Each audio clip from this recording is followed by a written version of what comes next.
Anakku sering ditindas oleh istri baru mantan suamiku saat aku mengizinkan anakku menginap di rumah mereka. Halo Bunda, semoga Bunda semuanya dalam keadaan sehat dan bahagia ya. Sebelum masuk ke ceritanya, jangan lupa like, komen dan subscribe channel ini ya. Selamat menonton. Hari itu, langit tampak kelabu ketika aku menunggu di depan teras rumah, menanti kedatangan Chico dari rumah mantan suamiku.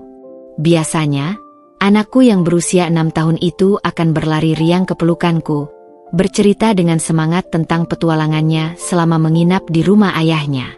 Tapi kali ini, aku melihatnya turun dari mobil Mas Dani dengan langkah gontai, kepalanya tertunduk, dan tangannya menggenggam erat boneka dinosaurus kuning kesayangannya.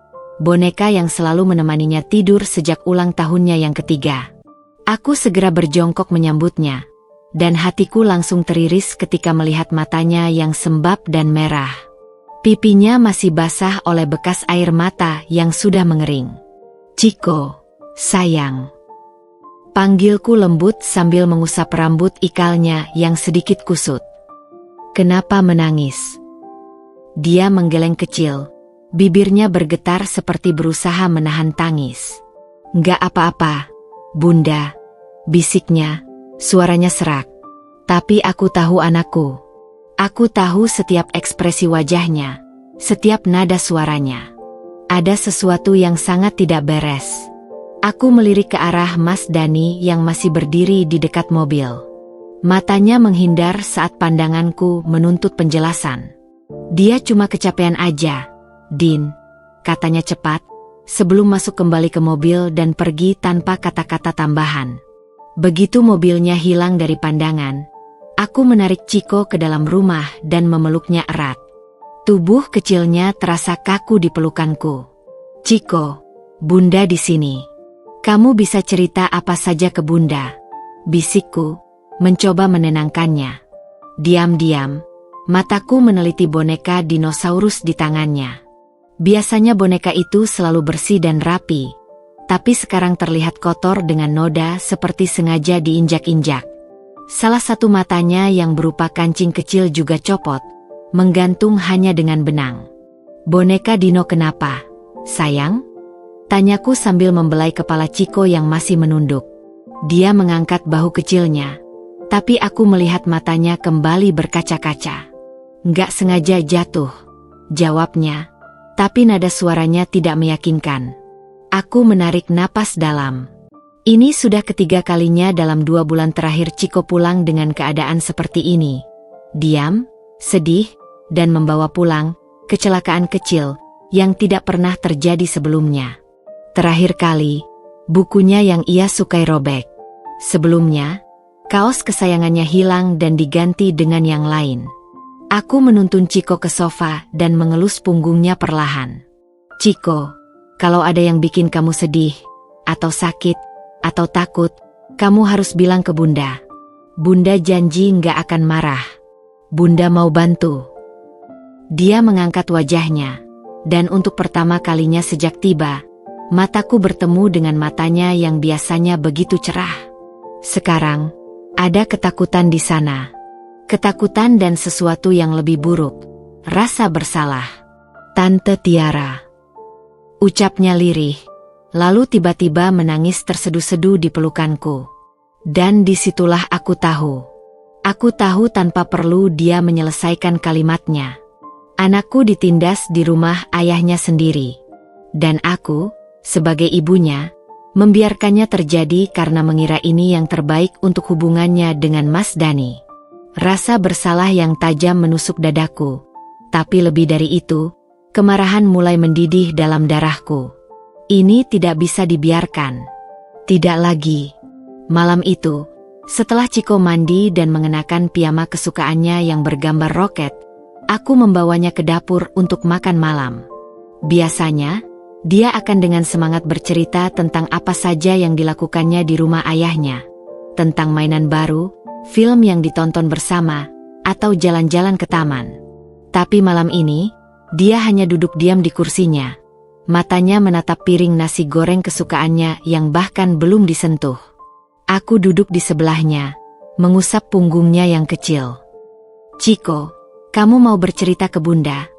tanyaku pelan, mencoba menahan gejolak emosi yang sudah mengganjal di tenggorokan sejak siang. Dia menggeleng, tapi aku melihat tangannya gemetar memegang sendok. "Bunda janji nggak akan marah," bisikku lagi, menatap matanya yang menghindar. "Apapun yang terjadi, Bunda di sini buat kamu." Lama sekali kami terdiam.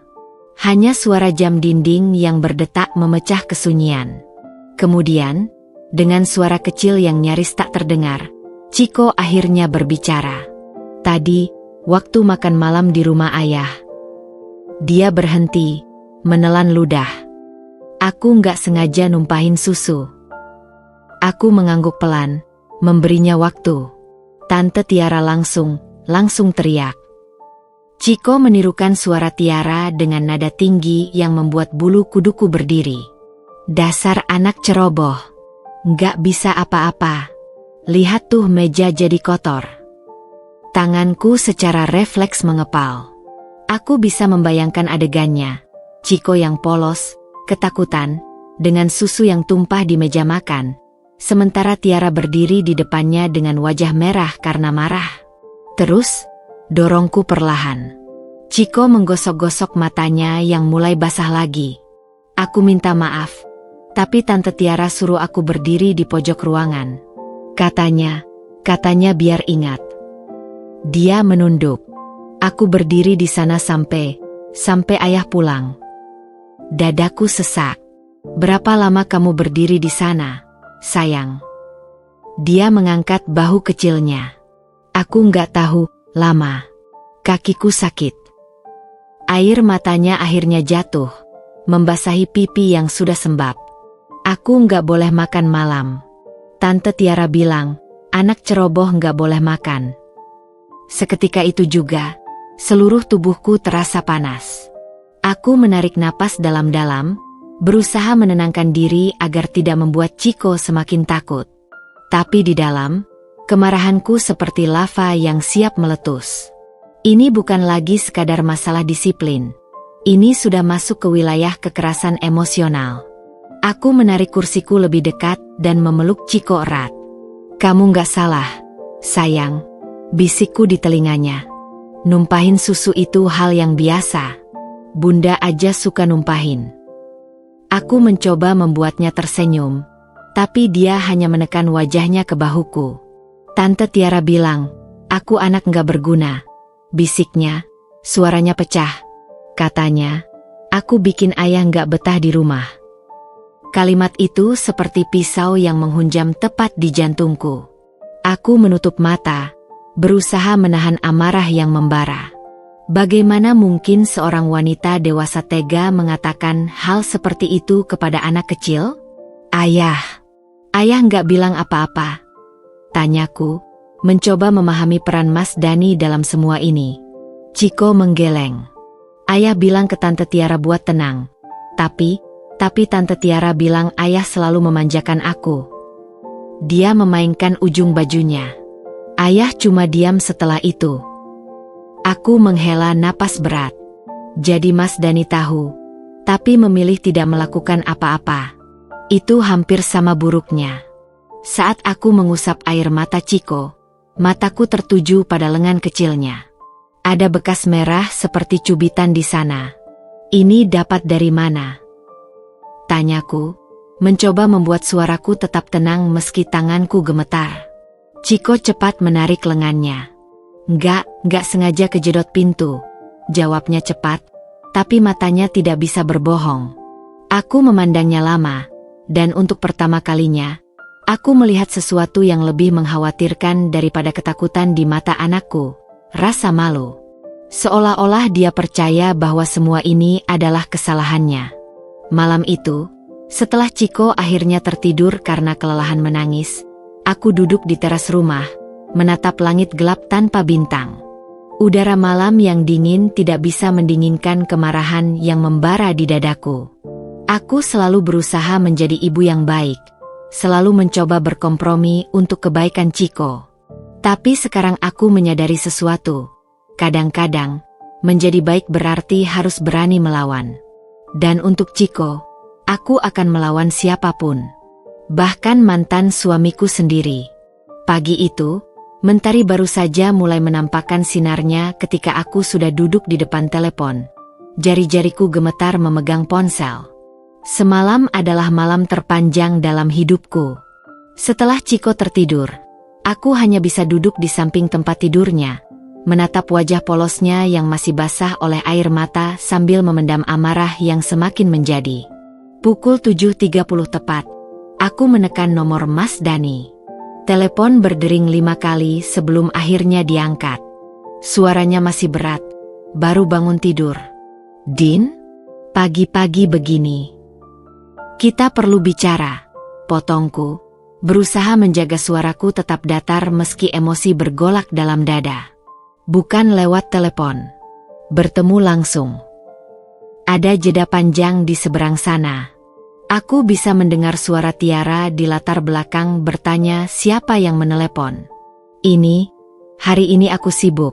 Akhirnya Mas Dani menjawab, "Kalau begitu aku akan datang ke kantormu," kataku tegas.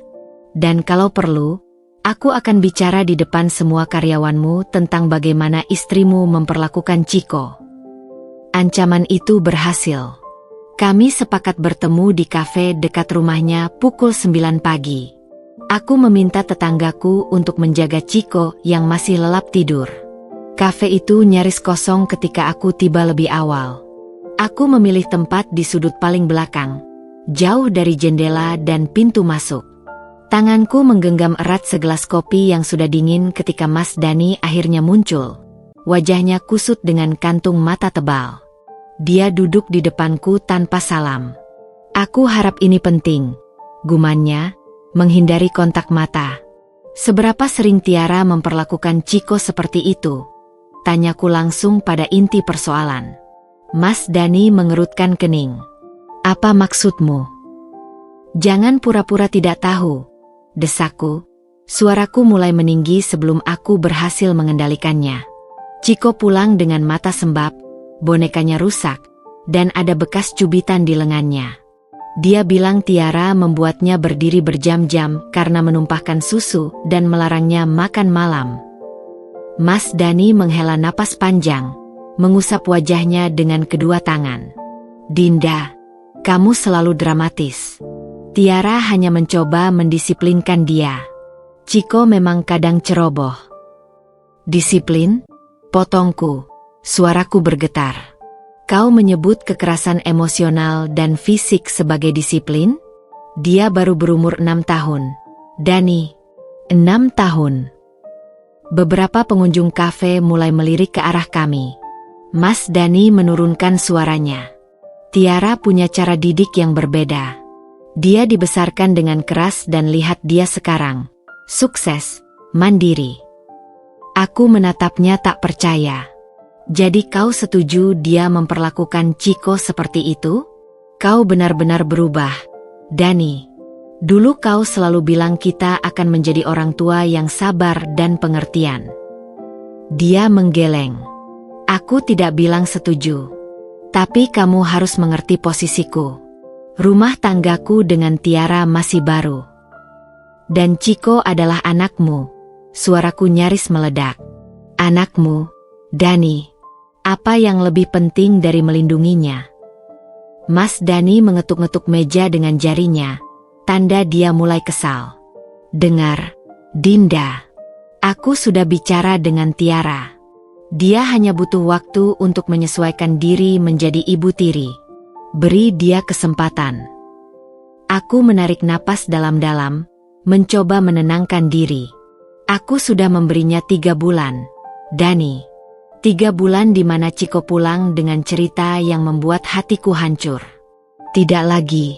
Mulai sekarang, Chiko tidak akan menginap di rumahmu sampai Tiara berubah." Matanya melotot. "Kamu tidak bisa melakukan itu. Aku ayahnya. Dan aku ibunya," balasku. "Dan sebagai ibunya, aku akan melindunginya dari siapapun yang menyakitinya, termasuk dari istrimu." Mas Dani berdiri tiba-tiba, kursinya berdecit di lantai. Kamu selalu seperti ini, Dinda. Tidak mau berkompromi. Ini semua karena kamu iri aku menikah lagi. Perkataannya seperti tamparan. Aku berdiri lebih lambat, berusaha menahan air mata yang mulai menggenang. Kau tahu itu tidak benar, bisikku. Ini murni untuk Chiko. Jika kau benar-benar mencintainya, kau akan melihat apa yang terjadi di depan matamu sendiri. Dia mengumpulkan barang-barangnya dengan gerakan kasar. Aku tidak punya waktu untuk dramamu. Chiko adalah anakku juga, dan aku punya hak untuk menemuinya. Tidak jika aku melaporkan kekerasan ini ke pihak berwajib, kataku tenang, tapi setiap kata terasa seperti pisau. Dia membeku. Kamu tidak akan berani. Cobalah aku, jawabku, menatapnya langsung ke mata untuk pertama kalinya sejak percakapan dimulai. Kami saling bertatapan dalam diam yang tegang selama beberapa detik yang terasa seperti abadi. Akhirnya, Mas Dani menggeleng. Kamu sudah gila, bisiknya sebelum berbalik dan pergi, meninggalkan aku berdiri sendirian di antara meja-meja kafe yang sekarang dipenuhi pengunjung yang penasaran. Tanganku gemetar ketika aku meraih tas dan membayar kopi yang bahkan tidak sempat kuminum. Di luar, langit mendung seolah mencerminkan hatiku. Percakapan itu gagal total, tapi satu hal yang sekarang jelas, pertempuran untuk Chiko baru saja dimulai. Dan aku siap berperang. Malam-malam berikutnya setelah pertemuan dengan Mas Dani, aku mulai memperhatikan perubahan kecil pada Chiko yang membuat hatiku semakin hancur berantakan. Dia yang dulu tertawa lepas saat mandi, sekarang diam saja ketika air menyentuh kulitnya. Dia yang dulu suka bercerita tentang harinya sebelum tidur, sekarang hanya memeluk boneka dinosaurusnya yang sudah kusut dan memalingkan wajah ke tembok. Suatu malam, ketika aku membuka pintu kamarnya untuk memastikan dia sudah tertidur, aku menemukan Chiko duduk tegak di tempat tidurnya, matanya terbuka lebar dalam gelap. Chiko, kenapa belum tidur? Tanyaku pelan sambil mendekat. Dia tidak menjawab. Aku duduk di tepi kasurnya dan mengusap punggungnya yang kecil. Baru kemudian aku menyadari spraynya basah. Chiko, kamu ngompol. Dia mengangguk pelan. Wajahnya dipenuhi rasa malu yang membuat dadaku sesak. Ini sudah ketiga kalinya dalam seminggu. Padahal Chiko sudah lama tidak mengompol sejak usia 4 tahun. Aku segera mengganti spraynya dengan lembut, sambil terus menenangkannya. Nggak apa-apa, sayang. Bunda nggak marah. Tapi ketika aku membantu membersihkan tubuh kecilnya, dia tiba-tiba berkata dengan suara kecil yang nyaris tak terdengar. Aku mimpi buruk tentang Tante Tiara. Tanganku berhenti sejenak. Mimpi apa, sayang? Dia menggigit bibir bawahnya sebelum akhirnya bercerita. Aku mimpi, aku numpahin susu lagi. Tante Tiara marah banget. Terus, air matanya mulai mengalir. Terus dia kunci aku di kamar mandi. Gelap. Aku nggak bisa keluar. Aku teriak-teriak tapi nggak ada yang dengar. Aku menariknya ke dalam pelukan, berusaha menahan tangisku sendiri. Cuma mimpi, sayang. Bunda di sini. Kamu aman.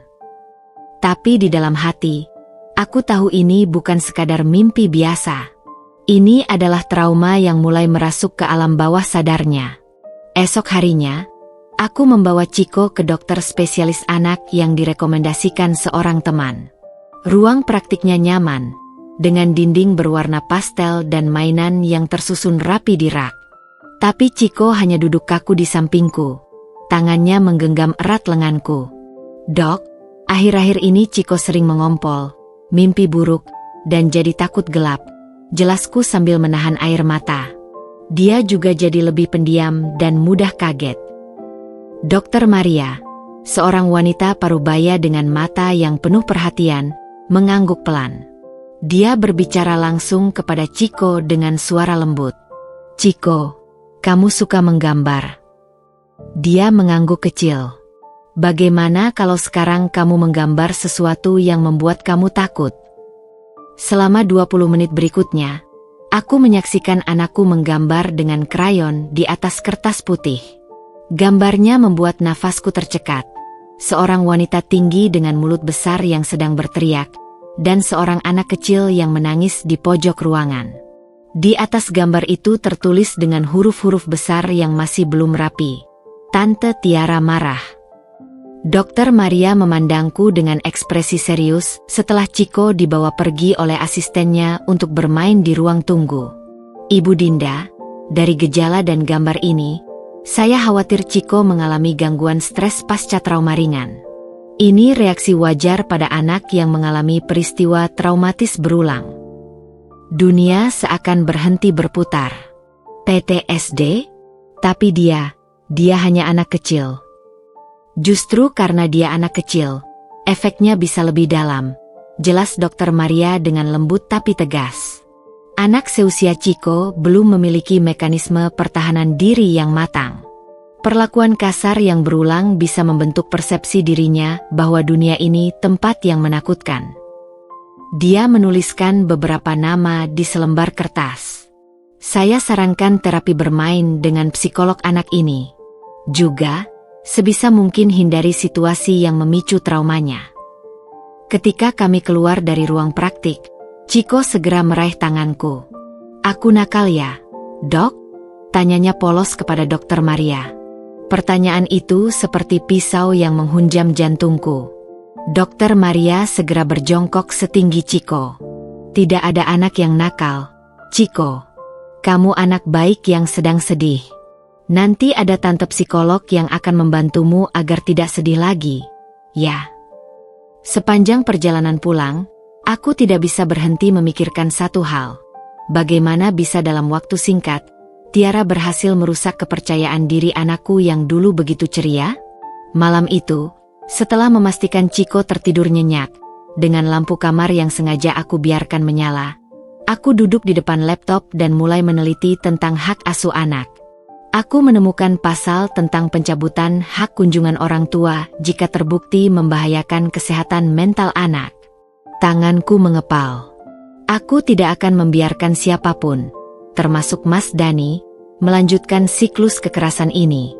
Besok pagi, aku akan menemui pengacara. Chiko mungkin membawa luka yang tak terlihat, tapi sebagai ibunya, aku akan memastikan lukanya sembuh, dan mereka yang melukainya akan bertanggung jawab. Minggu-minggu berlalu setelah kunjungan kami ke dokter spesialis anak. Chiko mulai menjalani terapi bermain setiap Jumat sore, dan perlahan-lahan, aku mulai melihat secercah cahaya kembali di matanya. Tapi malam-malam panjangnya yang dihantui mimpi buruk masih sering terjadi, dan setiap kali itu terjadi, hatiku hancur berkeping-keping. Mas Dani tetap bersikeras bahwa Chiko harus tetap menginap di rumahnya sesuai jadwal yang sudah disepakati. "Kamu tidak bisa melarangku bertemu anakku sendiri, Dinda," katanya melalui telepon dengan suara dingin. Aku menolak, mengingatkannya pada rekomendasi dokter. Percakapan itu berakhir dengan nada marah dari kedua belah pihak. Hingga suatu hari, Mas Dani mengirim pesan singkat. "Aku dan Tiara akan menjemput Chiko besok siang. Dia sudah lama tidak menginap. Jangan buat masalah lagi." Aku menggigit bibirku sampai hampir berdarah membaca pesan itu. Tapi sebagai mantan istri yang tahu betul sifat keras kepala Mas Dani, aku tahu dia benar-benar akan datang.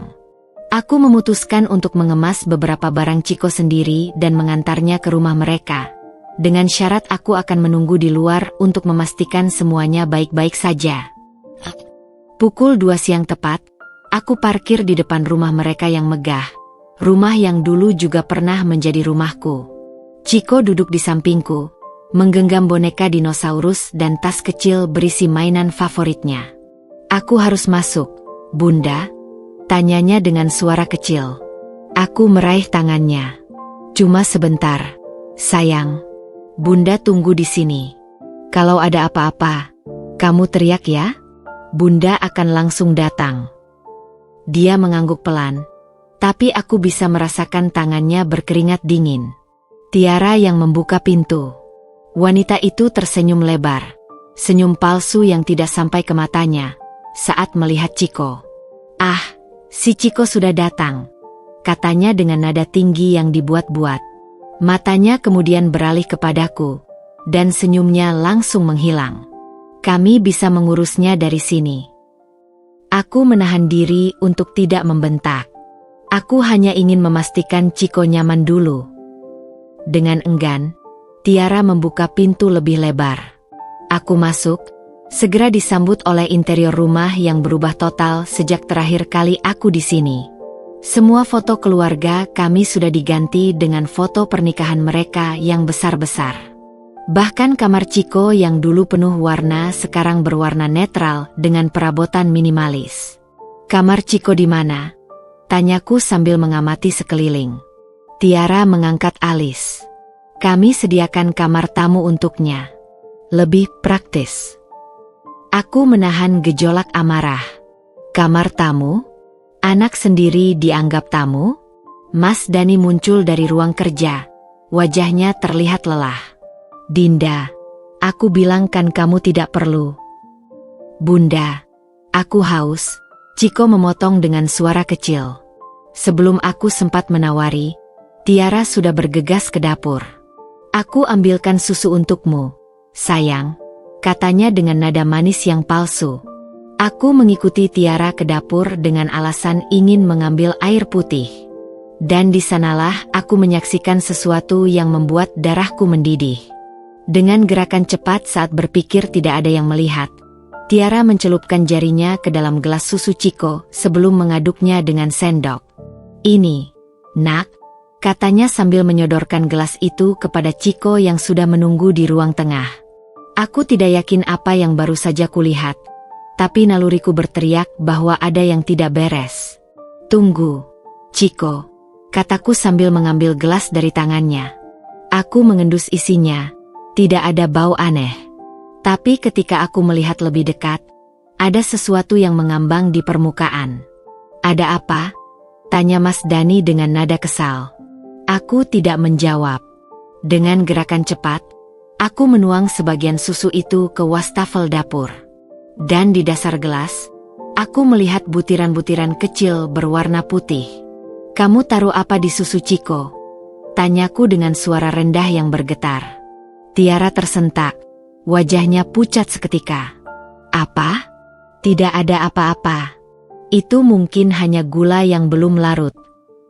Tapi aku sudah mengambil gelas itu dan memasukkannya ke dalam tas. "Kita akan pergi," kataku dingin sambil menarik tangan Chiko. Mas Dani menghadang di depan pintu. "Dinda, jangan berlebihan. Kamu paranoid." "Paranoid?" Aku mengeluarkan suara yang bahkan tidak kukenal sebagai suaraku sendiri. "Aku baru saja melihat istrimu mencelupkan sesuatu ke minuman anak kita.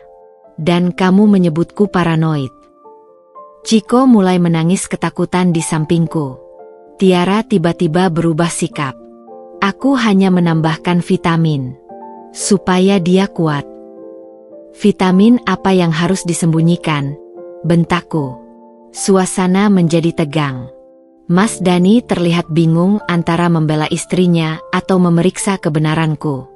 Akhirnya, dengan wajah merah padam, dia membuka pintu. "Pergi saja. Kamu selalu cari-cari masalah." Aku membawa Chiko keluar dengan langkah cepat. Di dalam mobil, Chiko yang masih gemetar bertanya, "Aku nggak boleh minum susunya, Bunda?" Aku memeluknya erat. "Tidak, sayang. Bunda akan buatkan susu yang lebih enak di rumah." Sepanjang perjalanan pulang, pikiranku berputar-putar. Apa benar Tiara mencampurkan sesuatu yang berbahaya? Atau aku memang menjadi paranoid seperti kata Mas Dani? Tapi satu hal yang pasti, aku tidak akan pernah lagi membiarkan Chiko sendirian dengan wanita itu. Besok pagi, gelas berisi susu itu akan kubawa ke laboratorium untuk diperiksa. Dan jika terbukti ada yang tidak beres, Tiara akan menghadapi konsekuensinya. Malam itu, sambil menatap Chiko yang akhirnya tertidur lelah, aku berjanji pada diri sendiri perang untuk melindungi anakku baru saja memasuki babak baru. Dan kali ini, aku akan menggunakan segala senjata yang kumiliki, hukum, psikolog, bahkan media jika diperlukan. Tiara mungkin mengira bisa mempermainkan anakku dengan leluasa. Tapi dia lupa satu hal. Seorang ibu yang melindungi anaknya adalah kekuatan paling mengerikan di dunia ini. Pagi itu, sinar matahari yang menerobos jendela kamarku terasa menusuk, seolah ingin membangunkanku dari mimpi buruk yang masih membayangi. Tapi ini bukan mimpi. Gelas plastik berisi susu yang kusimpan dalam kulkas adalah bukti nyata bahwa hidup anakku benar-benar dalam bahaya.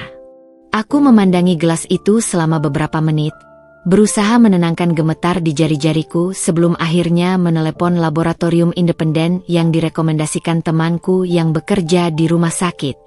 Saya perlu memeriksa kandungan zat dalam sampel ini, kataku pada resepsionis di seberang telepon.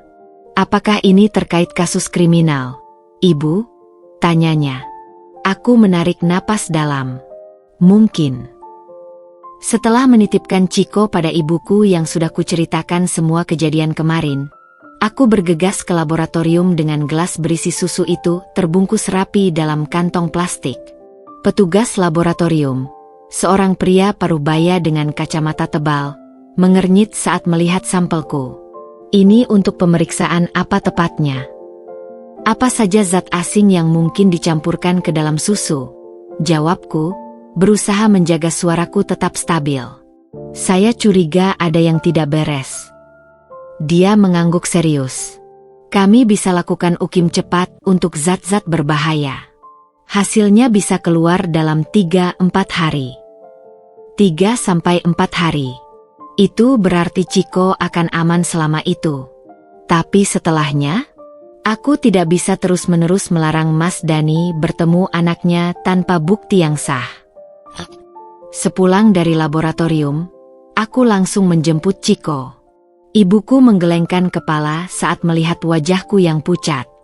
Kamu harus lapor polisi, Dinda, bisiknya sambil memegang bahuku erat.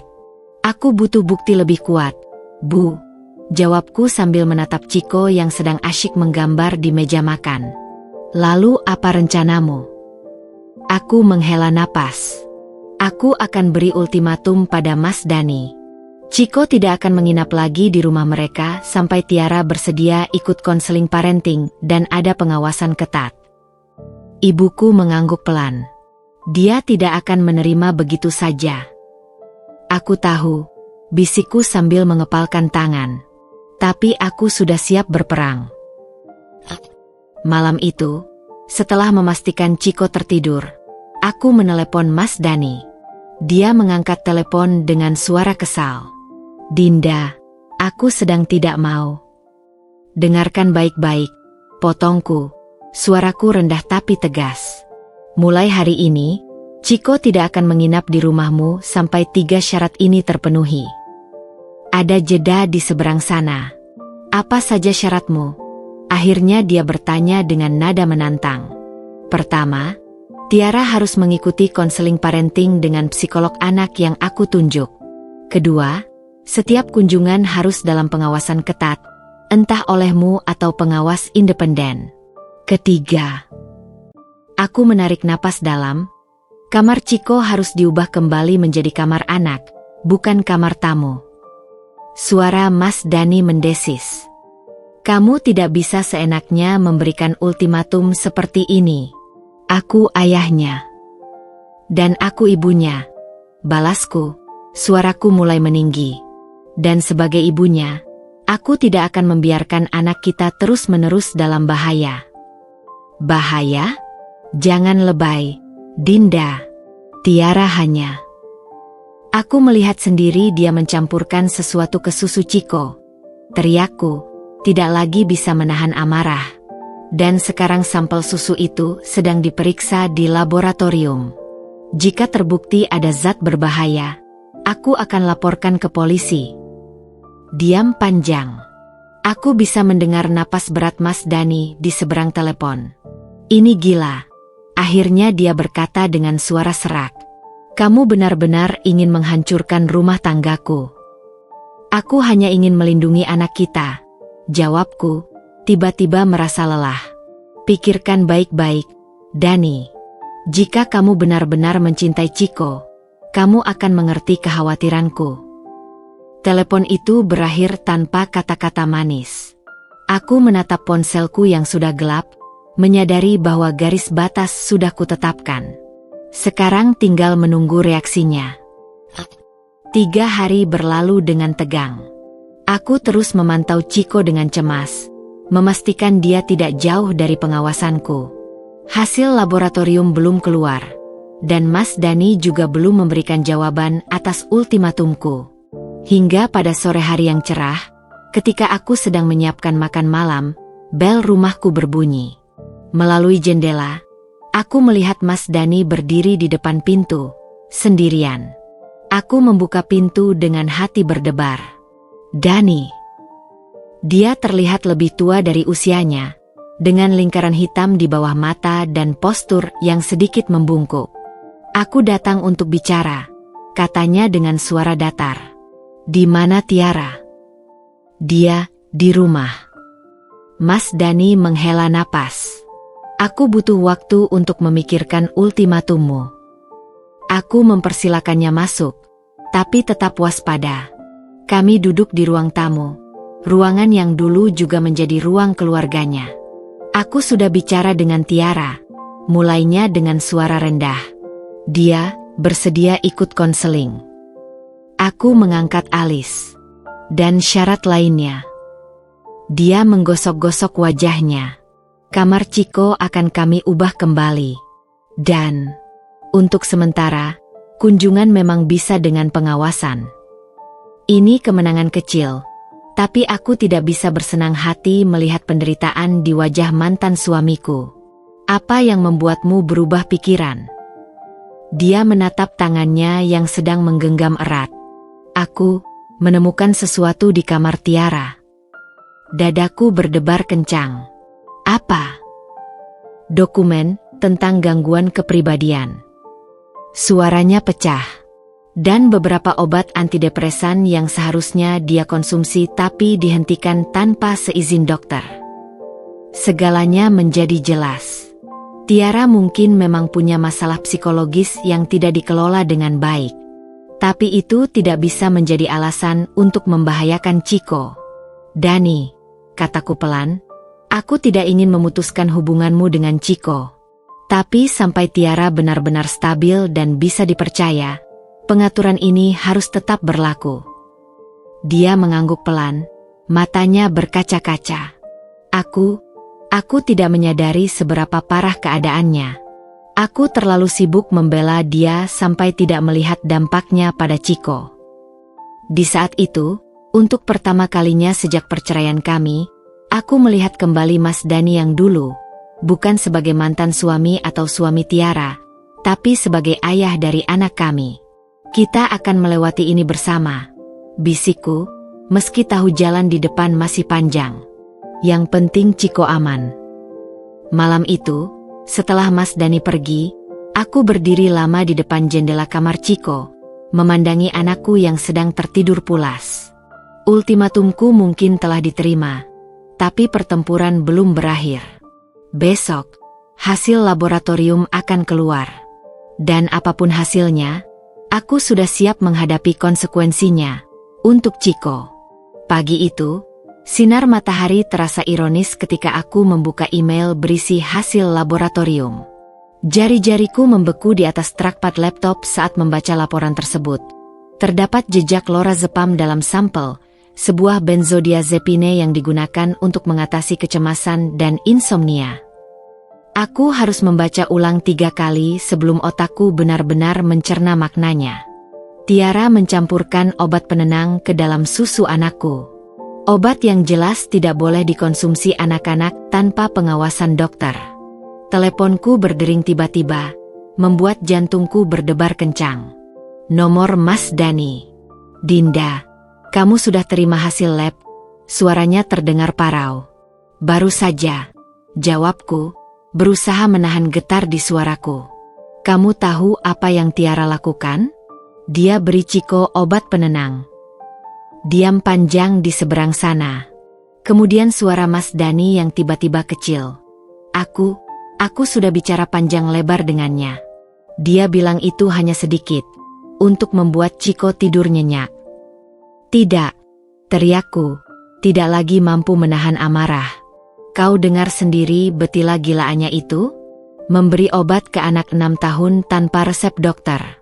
Ini bisa disebut percobaan pembunuhan. Dani, jangan lebay. Aku sudah bicara dengan pengacaraku, potongku dingin. Mulai hari ini, tidak ada lagi kunjungan tanpa pengawasan ketat. Dan aku akan laporkan ini ke polisi.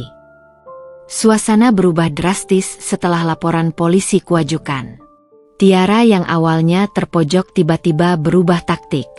Esok harinya, media sosialnya dipenuhi foto-foto kebersamaan dengan Chiko yang sebenarnya tidak pernah terjadi dalam beberapa bulan terakhir. Family time with our little prince, hati merah 2 blended family happy stepmom. Tulisnya di bawah foto yang jelas-jelas diambil sebelum semua konflik ini terjadi. Yang lebih membuatku mual adalah ketika sebuah akun parenting terkenal memuat cerita inspiratif tentang perjuangan seorang ibu tiri mencintai anak tirinya. Aku mengenal semua kebohongan dalam artikel itu, tentang bagaimana Tiara, dengan sabar menghadapi anak yang sulit diatur, dan berjuang melawan prasangka buruk mantan istri. Tapi puncaknya datang ketika Mas Dani mengirim pesan. Lihat, Din, semua orang bisa melihat Tiara baik pada Chiko. Kamu hanya paranoid. Aku minta kamu mencabut laporan polisi itu. Aku menatap pesan itu dengan mulut terbuka. Bagaimana bisa Mas Dani yang dulu sangat protektif pada Chiko sekarang buta oleh kebohongan istrinya? Malam itu, sambil menatap Chiko yang sedang asyik bermain puzzle, kepalaku penuh pertanyaan. Apa motivasi sebenarnya Tiara? Apakah ini tentang Chiko? Atau tentang aku? Tiba-tiba Chiko bertanya dengan polos. Bunda, kenapa Tante Tiara tadi bilang aku harus senyum terus waktu difoto? Dadaku sesak. Kapan itu, sayang? Waktu di mall kemarin. Aku lagi sedih karena rindu Bunda. Tapi dia bilang aku harus senyum. Katanya nanti dikasih es krim. Segalanya menjadi jelas. Ini semua sandiwara. Tiara sedang membangun citra palsu untuk melawan laporanku ke polisi. Aku memeluk Chiko erat. Kamu tidak harus tersenyum kalau tidak ingin, sayang. Yang penting jujur pada perasaanmu. Di saat yang sama, tekadku mengeras. Jika Tiara ingin bermain citra, aku akan hadapi dengan fakta. Besok pagi, aku akan menemui reporter yang pernah meliput kasus kekerasan pada anak. Perang citra ini baru saja dimulai. Dan kali ini, aku akan pastikan kebenaran yang menang. Hari-hari berikutnya terasa seperti berjalan di medan perang. Setiap langkah yang kuambil harus dihitung. Setiap kata yang kukeluarkan harus dipikirkan matang-matang. Tiara terus membanjiri media sosial dengan gambar-gambar kebahagiaan palsu, dan Mas Dani, yang dulu pernah menjadi sekutuku dalam membesarkan Chiko, sekarang sepenuhnya berada di pihaknya, buta terhadap kebenaran yang terus meneriakkan diri. Aku sudah bertemu dengan seorang jurnalis investigasi, Siska, yang bersedia mendengarkan ceritaku. Kami duduk di sebuah kafe kecil di sudut kota, jauh dari keramaian. Aku menceritakan semuanya, dari cubitan, teriakan, mimpi buruk Chiko, hingga hasil laboratorium yang membuktikan Tiara mencampurkan obat penenang ke dalam susu anakku. Siska mencatat dengan serius, sesekali mengangguk. Ini berat, Dinda. Tapi untuk bisa membuat liputan yang berpengaruh, kita butuh bukti lebih konkret. Ada rekaman? Saksi lain? Aku menghela napas.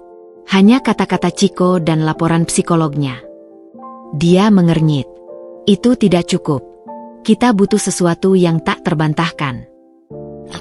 2 hari kemudian, aku mendapat telepon dari ibunda Mas Dani. Suaranya gemetar. Dinda, kamu harus datang sekarang. Ada sesuatu yang harus kamu lihat. Rumah keluarga Dani masih sama megahnya. Tapi kali ini terasa seperti istana yang dikutuk. Ibunda Dani menyambutku di pintu, wajahnya pucat. Aku tidak tahu harus bicara pada siapa, bisiknya sambil menarik tanganku. Di kamar kerja Mas Dani, dia membukakan sebuah rekaman CCTV dari monitor komputer. Aku memasang ini seminggu yang lalu, setelah kejadian susu itu. Aku menatap layar dengan nafas tertahan. Rekaman menunjukkan ruang keluarga mereka. Chico terlihat sedang duduk di lantai bermain mobil-mobilan. Tiba-tiba, Tiara masuk ke dalam frame. Dia berdiri di depan Chico dengan postur yang mengintimidasi.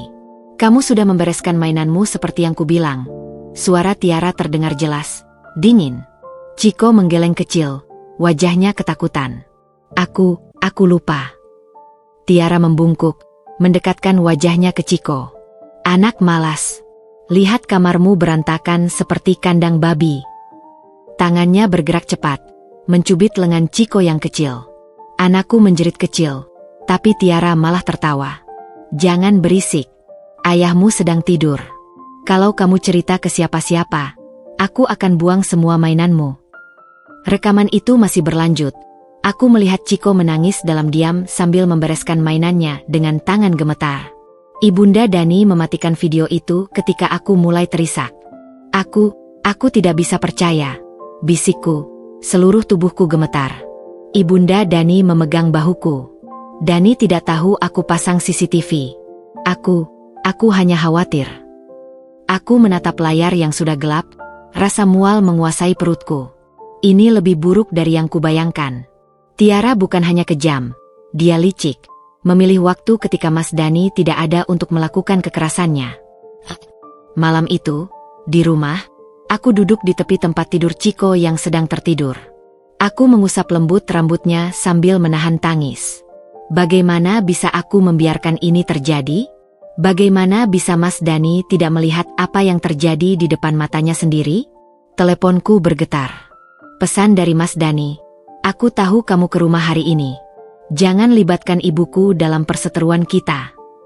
Aku menatap pesan itu lama. Tiba-tiba, sebuah pemikiran muncul. Bagaimana jika Mas Dani sebenarnya tahu? Bagaimana jika dia memilih untuk tutup mata? Esok paginya, aku memutar kembali rekaman itu di hadapan pengacaraku. Wajahnya berubah serius. "Ini bukti kuat. Kita bisa gunakan untuk revisi hak asuh." Tapi sesuatu mengganjal di hatiku. Apa konsekuensinya untuk Mas Dani? Dia mungkin tidak tahu. Pengacarku menghela napas. "Dinda, ketidaktahuan bukan pembenaran. Dia ayahnya. Seharusnya dia tahu." Aku mengangguk pelan. Dia benar. Chico adalah korban, tapi Mas Dani bukanlah korban. Dia adalah seorang ayah yang gagal melindungi anaknya. Ketika aku memberitahu Siska tentang rekaman CCTV itu, matanya berbinar. "Ini yang kita butuhkan," katanya sambil memegang tanganku. "Tapi sebelum dipublikasikan, kita harus pastikan ini tidak melanggar privasi." Aku setuju. Rekaman itu akan menjadi senjataku yang terakhir, jika semua jalan damai sudah tertutup. Sore itu, ketika menjemput Chico dari sekolah, gurunya memanggilku. "Bu Dinda, ada sesuatu yang ingin saya bicarakan." Dia menunjukkan gambar yang dibuat Chico di kelas. Seorang wanita tinggi dengan mulut besar sedang memegang tangan anak kecil. Di atas gambar itu tertulis dengan huruf-huruf besar yang masih kaku. "Tante Tiara marah. Aku takut. Kami khawatir," bisik sang guru. Ini sudah gambar kelima dengan tema serupa dalam 2 minggu terakhir. Aku memeluk gambar itu erat. Ini bukan lagi tentang dendam atau persaingan. Ini tentang nyawa kecil yang sedang hancur perlahan-lahan. Malam itu, sambil menatap bintang-bintang dari jendela kamarku, aku membuat keputusan. Besok, rekaman itu akan kuserahkan ke polisi. Dan kali ini, aku tidak akan mundur. Tidak peduli apapun konsekuensinya untuk Mas Dani, untuk Tiara, atau bahkan untuk diriku sendiri. Chico sudah menderita cukup lama. Dan sebagai ibunya, sudah menjadi tugasku untuk mengakhiri penderitaan itu. Pagi itu, udara terasa berat ketika aku melangkah keluar dari kantor polisi dengan berkas laporan resmi di tangan. Rekaman CCTV yang diberikan Ibunda Dani telah menjadi bukti kunci. polisi akhirnya bersedia memproses laporanku tentang kekerasan psikologis dan fisik terhadap Chiko. Tapi kemenangan kecil ini terasa pahit. Aku harus menandatangani dokumen yang akan secara resmi memberitahu Mas Dani tentang laporan ini. Aku membayangkan reaksinya, kemarahan, pengingkaran, atau yang paling menyakitkan, pembenaran atas tindakan Tiara. Chiko sedang bermain di rumah neneknya ketika aku tiba untuk menjemputnya. Ibuku segera tahu dari raut wajahku bahwa sesuatu yang besar telah terjadi. "Sudah kamu laporkan?" tanyanya pelan sambil menyodorkan secangkir teh hangat. Aku mengangguk, tangan masih gemetar memegang cangkir. Polisi bilang mereka akan memanggil Tiara untuk pemeriksaan dalam 1-2 hari. Ibuku menghela napas panjang. "Dani, dia tahu?" "Belum. Tapi dia akan tahu segera." Aku menatap teh yang mulai dingin. "Aku takut, Bu. Takut ini akan membuat segalanya lebih buruk untuk Chiko." Ibuku memegang bahuku erat. "Kadang, sesuatu harus menjadi lebih buruk sebelum bisa membaik." Panggilan dari Mas Dani datang lebih cepat dari perkiraanku. Baru saja aku sampai di rumah, teleponku berdering dengan nada khusus yang sudah kusetel untuknya. "Dinda, apa yang sudah kamu lakukan?" Suaranya melengking, berbeda dari biasanya. Aku menarik napas dalam. "Aku melindungi anak kita, Dani. Seperti yang seharusnya juga kamu lakukan." "Kamu tahu apa konsekuensi laporan polisi ini? Tiara bisa dicabut izin mengajarnya. Reputasiku di kantor." "Aku tidak peduli tentang reputasimu," teriakku, suaraku pecah. "Apa yang tentang Chiko, Dani? Apa yang tentang anak kita yang ketakutan setiap kali mendengar nama Tiara?" Diam panjang di seberang sana. Ketika Mas Dani berbicara lagi, suaranya serak. "Kamu benar-benar ingin menghancurkan kami." "Aku hanya ingin Tiara bertanggung jawab," jawabku lelah. "Dan kamu harus memilih, Dani, anakmu atau istrimu." Telepon terputus tiba-tiba. Aku membiarkan ponsel jatuh ke sofa. Tubuhku terasa hampa. Esok harinya, panggilan dari polisi datang. Mereka telah memeriksa Tiara dan memintanya untuk sementara waktu tidak mendekati Chiko sampai penyelidikan selesai. Tapi kemenangan ini terasa kosong ketika sore harinya. Chiko pulang dari sekolah dengan mata sembab. "Ada apa, sayang?" tanyaku sambil berlutut menyamai tingginya. Dia mengeluarkan selembar kertas dari tasnya. Surat dari sekolah. Seorang wali murid telah menelepon pagi itu, mengaku sebagai tanteku, mengatakan Chiko tidak boleh ikut ekskul karena ada acara keluarga. "Tapi aku nggak ada acara, Bunda," bisik Chiko ketakutan. "Guru bilang yang nelpon suaranya kayak." "Apa?" desakku pelan. "Kayak Tante Tiara." Darahku mendidih. Ini sudah melampaui batas. Tiara berani menyusup ke kehidupan sekolah Chiko? Aku segera menghubungi kepala sekolah dan memastikan tidak ada orang selain aku atau ibuku yang boleh mengambil Chiko atau memberi informasi tentangnya. Malam itu, ketika Chiko sudah tertidur, aku duduk di depan laptopku, mempersiapkan segala dokumen untuk perang besar besok, sidang permohonan perlindungan dan revisi hak asuh. Tiba-tiba, pesan masuk dari nomor tak dikenal. "Kamu pikir menang? Tunggu saja.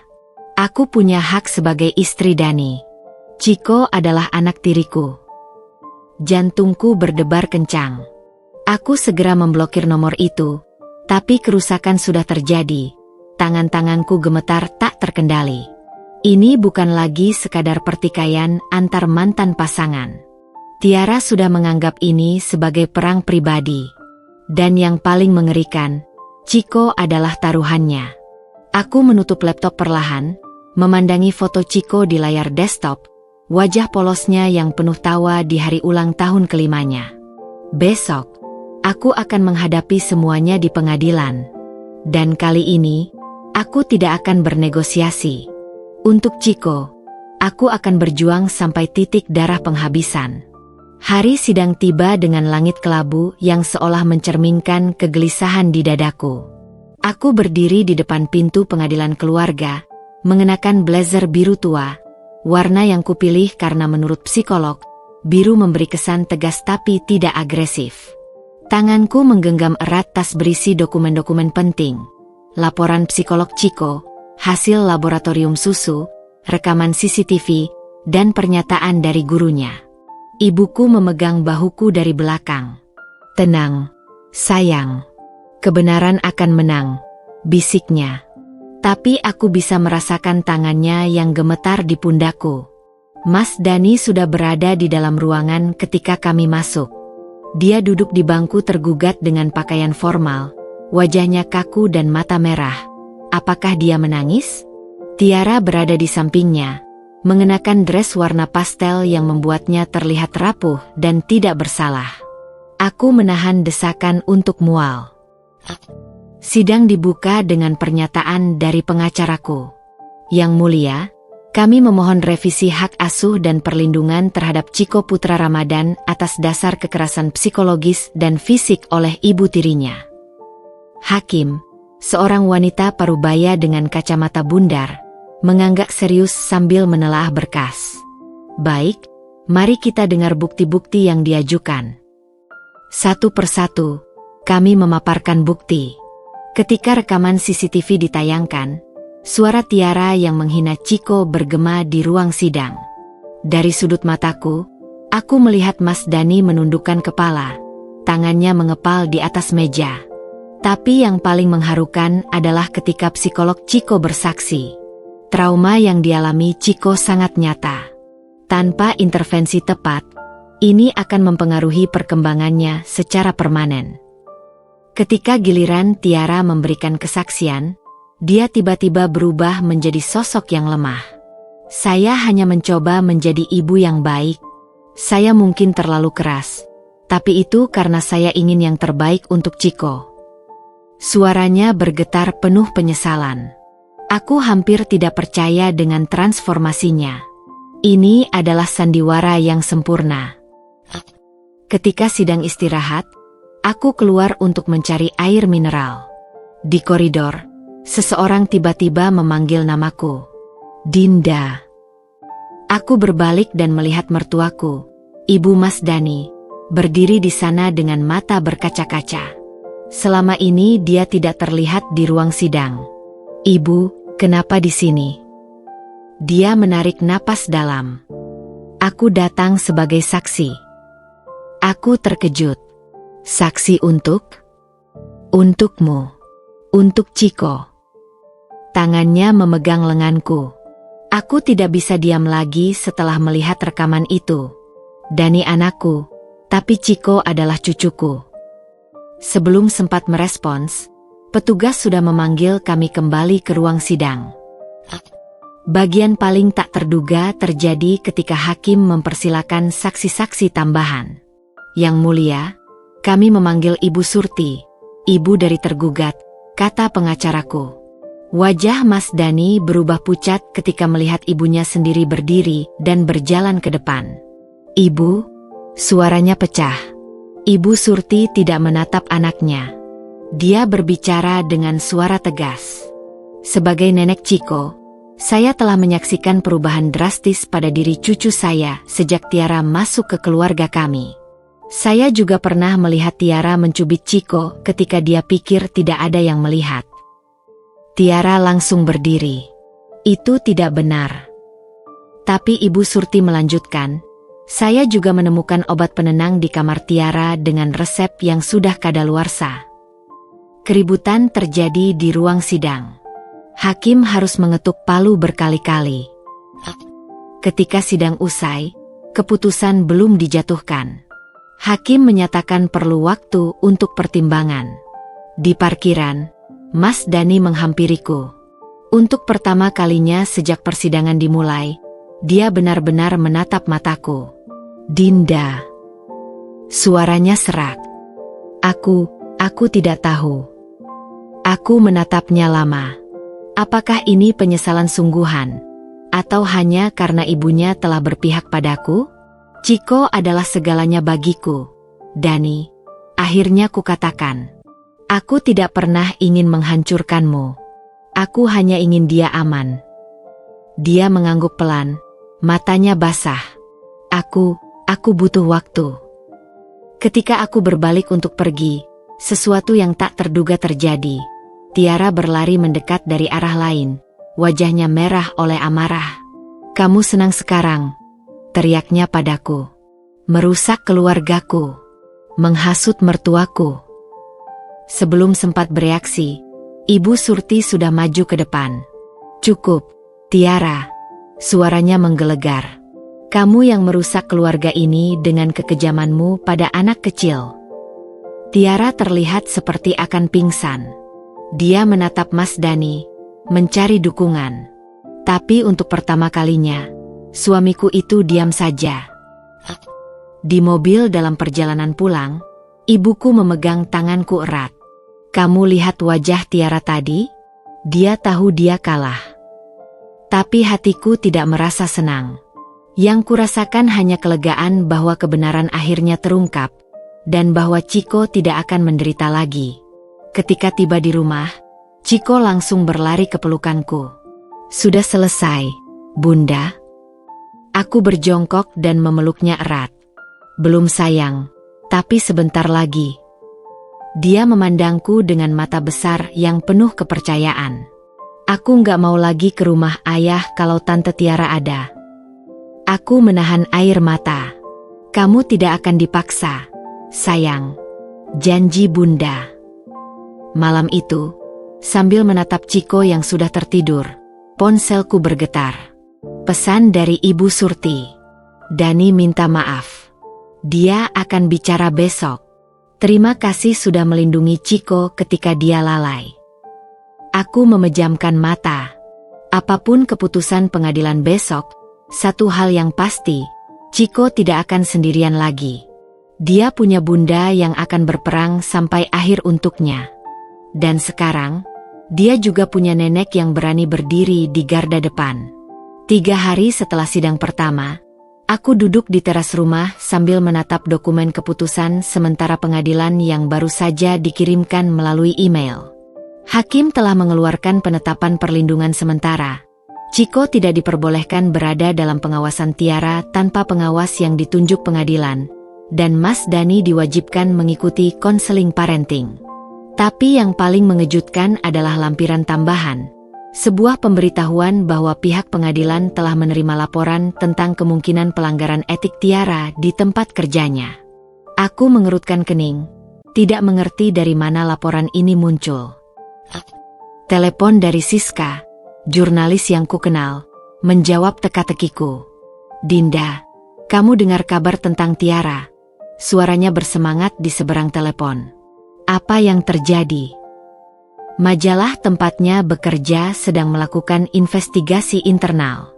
Ada beberapa penulis yang melaporkan dia memplagiat karya dan memanipulasi data untuk artikel-artikelnya. Aku terdiam, tidak yakin harus merasa senang atau justru prihatin. "Bagaimana kamu tahu ini?" Kolga di media sudah ramai membicarakan. Katanya ada email anonim yang mengirimkan bukti-bukti ke redaksi mereka seminggu yang lalu, tepat setelah sidang pertama kalian. Pikiranku langsung melayang ke Ibu Surti. Apakah ini pekerjaannya? Atau mungkin Mas Dani mulai membuka matanya? Keesokan harinya, Chiko yang biasanya diam sepulang sekolah kali ini pulang dengan wajah berseri. "Bunda, hari ini ada telepon dari ayah," katanya sambil melepas sepatu. Aku berusaha tetap tenang. "Ayah bilang apa?" "Dia janji mau ajak aku jalan-jalan. Cuma berdua. Katanya aku boleh pilih mau kemana." Matanya berbinar. "Aku mau ke kebun binatang. Boleh, Bunda." Dadaku terasa hangat sekaligus sedih. Ini pertama kalinya dalam berbulan-bulan Mas Dani mengajak Chiko tanpa melibatkan Tiara. "Tentu saja boleh, sayang," jawabku sambil mengelus rambutnya. Pertemuan dengan Mas Dani terjadi di sebuah kafe tengah kota, jauh dari rumah kami maupun rumahnya dengan Tiara. Aku datang lebih awal, memilih tempat di sudut yang paling privat. Dia tiba dengan wajah yang lebih tua dari usianya, lingkaran hitam tebal di bawah mata. "Dinda," sapanya pendek sebelum duduk. Aku dengar kau mengajak Chiko ke kebun binatang. Bukaku langsung. Dia mengangguk, memutar-mutar gelas kopinya tanpa meminum. Aku butuh waktu sendiri dengannya. Ada jeda panjang sebelum akhirnya dia berbicara lagi. Suaranya serak.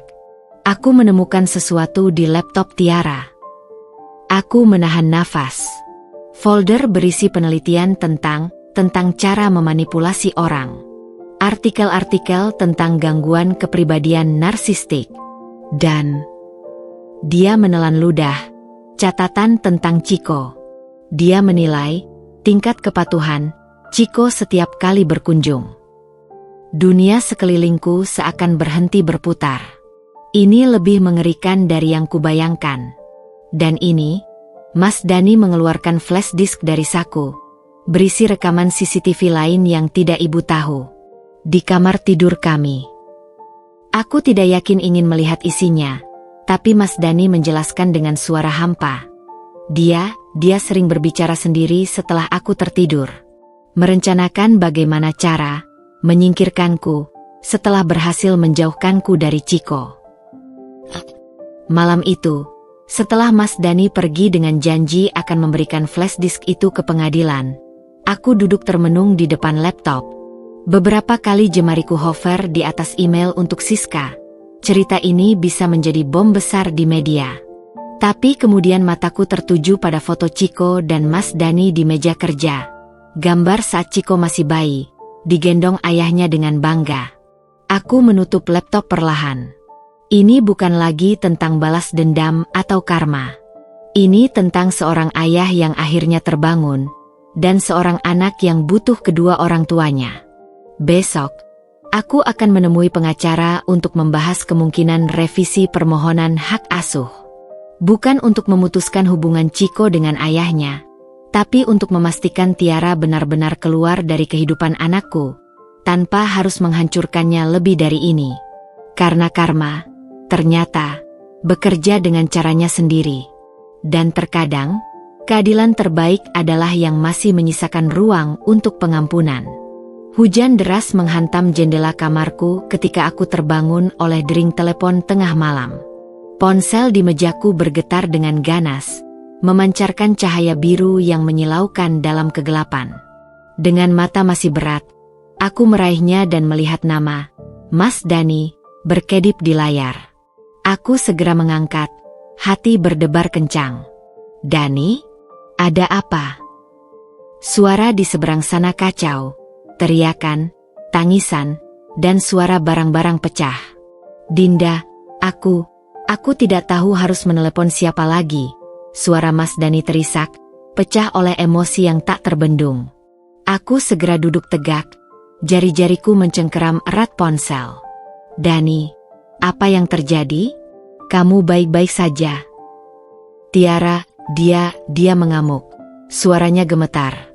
Aku menunjukkan bukti-bukti dari laptopnya, tentang semua rekaman dan catatannya terhadap Chiko. Dia tidak terima. Suara pecahan kaca yang keras menyela pembicaraan, diikuti teriakan melengking Tiara yang bahkan bisa kudengar jelas melalui telepon. Kalian semua berkomplot melawan aku. Aku hanya ingin keluarga yang baik. Dani, keluar dari sana, teriakku. Darah terasa membeku di pembuluh nadi. Panggil polisi sekarang. Tapi sebelum sempat menjawab, telepon tiba-tiba terputus. Aku berdiri di depan rumah mereka 20 menit kemudian, di bawah payung yang nyaris tak berguna melawan hujan lebat. Polisi sudah lebih dulu tiba. Lampu rotator biru merah mereka memantul di genangan air, menciptakan efek cahaya surrealis. Seorang polisi muda menghampiriku. Ibu jangan masuk dulu, situasi masih tegang di dalam. Dari jendela yang terbuka, aku bisa melihat fragmen adegan mengerikan. Ruang tamu yang porak-poranda, kaca pecah bertebaran, dan foto pernikahan mereka yang robek tergeletak di lantai. Mas Dani keluar dengan ditemani paramedik. Wajahnya memar, baju robek di beberapa tempat. Tapi yang paling mengerikan adalah matanya. Kosong, hampa, seperti orang yang baru menyaksikan kengerian tak terkatakan. Dani, Aku berlari menghampiri, mengabaikan larangan polisi. Dia menatapku dengan tatapan tak fokus. Dia mencoba mencekikku. Bisiknya serak.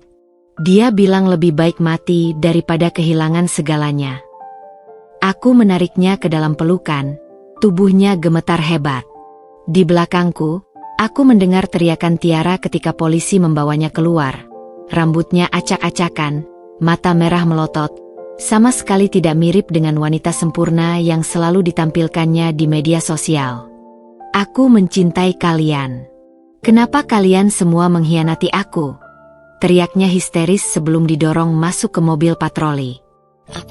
Rumah sakit jiwa tempat Tiara dikirimkan untuk observasi adalah bangunan putih yang dingin dan steril.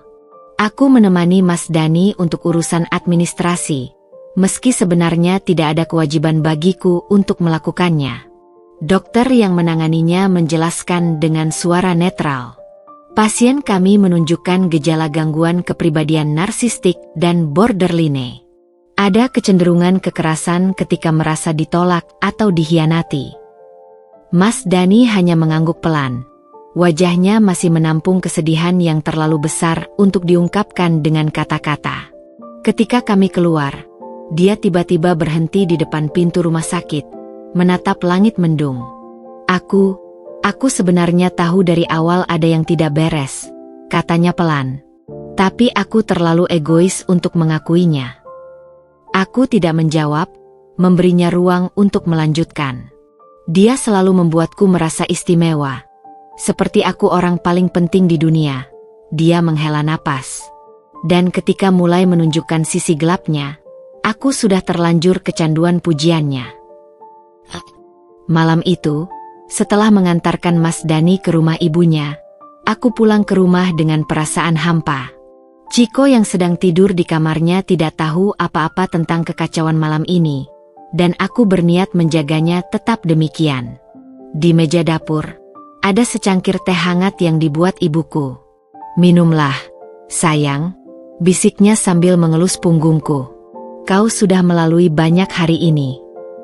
Aku menyesap teh itu, membiarkan kehangatannya menyebar di dadaku yang dingin. Tiba-tiba, air mata yang kutahan sepanjang hari akhirnya tumpah. Ini bukan air mata kemenangan. Bukan pula air mata kebencian pada Tiara. Ini air mata untuk semua yang telah hilang. Untuk Mas Dani yang harus belajar dengan cara keras. Untuk Chico yang kehilangan masa kecil yang seharusnya bahagia.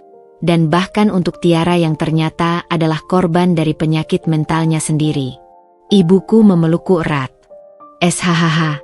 Sudah tidak apa-apa sekarang. Tapi aku tahu, tidak ada yang benar-benar sudah saat ini." Runtuhnya rumah tangga Mas Dani dan Tiara mungkin membuka jalan untuk penyembuhan. Tapi luka-luka yang ditinggalkan akan butuh waktu lama untuk pulih. Dan besok adalah hari baru. Hari di mana aku harus menjelaskan pada Chico mengapa ayahnya tidak akan kembali ke rumah itu lagi. Hari di mana perang kami akhirnya mencapai akhir, bukan dengan kemenangan gemilang, tapi dengan kehancuran yang memilukan. Matahari pagi menyinari ruang pengadilan keluarga dengan lembut ketika kami memasuki hari terakhir persidangan. Setelah kejadian malam itu, keributan berdarah antara Mas Dani dan Tiara yang berakhir dengan penahanan sementara Tiara di rumah sakit jiwa. Semua pihak tampaknya telah mencapai kesepakatan diam-diam bahwa pertempuran hukum ini harus segera berakhir. Aku duduk di bangku penggugat dengan Chico di sampingku, mengenakan baju biru muda kesukaannya. Dia tidak sepenuhnya memahami arti semua ini, tapi psikolognya menyarankan agar dia hadir untuk memberikan kesan penutup bahwa kehadirannya adalah yang terpenting dalam keputusan ini. Mas Dani masuk dengan Ibu Surti. Wajahnya masih menyimpan bekas luka dari malam itu. Dia melempar pandangan penuh penyesalan ke arah kami sebelum duduk di bangku tergugat. Kali ini tanpa Tiara di sampingnya. Hakim membuka sidang dengan suara berat. Setelah mempertimbangkan semua bukti dan kesaksian, serta perkembangan terakhir dalam kasus ini, pengadilan memutuskan. Aku menggenggam tangan Chico lebih erat. Hak asuh penuh atas diri Chiko putra Ramadan diberikan kepada ibu kandungnya, Dinda Ramadhani. Tidak ada sorakan atau tangisan. Hanya desahan lega yang keluar dari seluruh ruangan. Hakim melanjutkan. Namun mengingat hubungan baik antara ayah kandung dan anak, serta tidak adanya bukti bahwa ayah kandung terlibat dalam kekerasan, ayah diberikan hak berkunjung dengan pengaturan sebagai berikut. Aku mendengarkan dengan saksama, setiap akhir pekan kedua, liburan sekolah, dengan syarat pengawasan dari pihak ketiga yang disetujui pengadilan selama 6 bulan pertama. Ketika giliran Mas Dani berbicara, suaranya pecah. Yang mulia, saya menerima keputusan ini dengan lapang dada. Saya berterima kasih pada mantan istri saya yang telah melindungi anak kami ketika saya lalai. Dia menoleh ke arahku, matanya berkaca-kaca. Dan untuk Chiko, ayah minta maaf. Ayah janji akan menjadi lebih baik. Chiko yang selama ini diam tiba-tiba melepaskan tanganku dan berlari ke arah ayahnya. Adegan itu, anak kecil itu memeluk erat ayahnya yang berlutut untuk menyamai tinggi badannya, membuat tidak ada mata yang kering di ruang sidang. Di luar pengadilan, kami berdiri dalam kelompok kecil. Aku, Chiko, Mas Dani, dan Ibu Surti. Suasana aneh tapi tidak sepenuhnya tidak nyaman. Kapan aku bisa main ke rumah ayah? Tanya Chiko polos. Mas Dani mengusap rambut anaknya. Sekarang rumah ayah sedang diperbaiki. Tapi kita bisa jalan-jalan. Mau? Boleh naik sepeda? Boleh. Ke taman yang ada kolam ikannya. Kemana saja yang kamu mau. Aku memandang mereka dengan perasaan aneh. Ini seharusnya hari kemenanganku. Tapi yang kurasakan justru kedamaian yang aneh. Ibu Surti mendekatiku sementara Mas Dani dan Chiko asyik membuat rencana. Dinda, terima kasih, bisiknya, untuk semuanya. Aku mengangguk. Tidak percaya bahwa wanita yang dulu diam melihat ketidakadilan sekarang berdiri di pihakku. Malam itu, setelah mengantarkan Chiko ke tempat ibuku untuk merayakan kemenangan kecil kami, aku duduk sendirian di teras rumah. Telepon dari Siska mengganggu kesendirianku. Artikelku terbit besok, katanya tanpa basa-basi. Aku membuat versi yang seimbang, tentang sistem yang gagal melindungi anak, tentang bahaya gangguan mental yang tidak diobati, tapi juga tentang rekonsiliasi keluarga. Aku menghela napas. Seberapa detail? Cukup untuk membuka mata orang, tapi tidak sampai menghancurkan siapapun. Nama kecil Chiko tidak disebutkan. Terima kasih, bisikku tulus. Dan Dinda, ada satu hal lagi. Rumah sakit tempat Tiara dirawat memintanya mengundurkan diri dari pekerjaannya hari ini. Majalah itu tidak ingin terkait dengan skandal. Aku menutup mata. Ini seharusnya membuatku senang, tapi yang kurasakan justru kehampaan. Ketika Chiko pulang dengan ibuku, dia langsung berlari ke kamarnya dan keluar dengan menggenggam sesuatu. Ini untuk Bunda, katanya dengan mata berbinar. Sebuah gambar yang dibuatnya di rumah nenek. 3 orang sedang bergandengan tangan di bawah matahari kuning. Seorang anak kecil di tengah, perempuan di satu sisi, dan laki-laki di sisi lain. Kita keluarga, kan? Tanyanya polos. Aku menariknya ke dalam pelukan, menyembunyikan air mata di rambutnya yang harum. Iya, sayang. Kita akan selalu keluarga. Gambar itu, yang sekarang menempel di pintu kulkas, mengingatkanku pada satu kebenaran sederhana. Perang ini tidak pernah tentang menang atau kalah. Ini tentang menemukan jalan pulang. Untukku, untuk Mas Dani, dan terutama untuk Chiko yang polos yang hanya ingin dicintai oleh semua orang yang berarti dalam hidupnya. Besok adalah hari baru. Hari pertama dari sisa hidup kami. Dan untuk pertama kalinya dalam waktu lama, aku menyambutnya dengan hati yang ringan. Minggu pertama setelah keputusan pengadilan terasa seperti hidup dalam gelembung yang rapuh. Setiap pagi aku terbangun dengan perasaan cemas, seolah menunggu sesuatu yang buruk terjadi. Tapi yang terjadi justru sebaliknya. Tidak ada teriakan Tiara di media sosial, tidak ada telepon mengancam dari nomor tak dikenal, hanya keheningan yang aneh dan sedikit menakutkan. Pada hari ke-8, ketika aku sedang menyiapkan sarapan untuk Chiko, bel pintu berbunyi. Melalui jendela, aku melihat Mas Dani berdiri di teras dengan postur yang lebih kecil dari biasanya. Tanpa dasarnya yang biasa, tanpa jam tangan mahal yang selalu dipakainya. Hanya seorang pria dengan kaos polos dan celana jeans, memegang sebuah kotak kardus. Aku membuka pintu dengan hati berdebar. Dani. Dia tidak langsung menatap mataku. Aku tidak menelepon dulu karena khawatir kamu tidak mau bertemu. Chiko yang mendengar suara ayahnya langsung berlari dari meja makan. Ayah, teriaknya gembira sebelum melompat ke pelukan Mas Dani. Aku mempersilakannya masuk, masih penasaran dengan kotak di tangannya. Kami duduk di ruang tamu. Aku dan Chiko di sofa, Mas Dani di kursi tunggal di seberang kami. Dia meletakkan kotak itu di atas meja. Berisi semua barang Chiko yang masih ada di rumah kami dulu. Suaranya pecah saat mengatakan itu. Aku mengangguk, membuka tutup kotak dengan hati-hati. Isinya membuat dadaku sesak. Buku cerita favorit Chiko yang sudah usang, piyama bergambar dinosaurus, album foto kecil, dan beberapa mainan. Barang-barang yang kupikir mungkin sudah hilang atau dibuang Tiara. Terima kasih, bisikku. Ada jeda panjang sebelum Mas Dani berbicara lagi, kali ini dengan suara serak penuh penyesalan.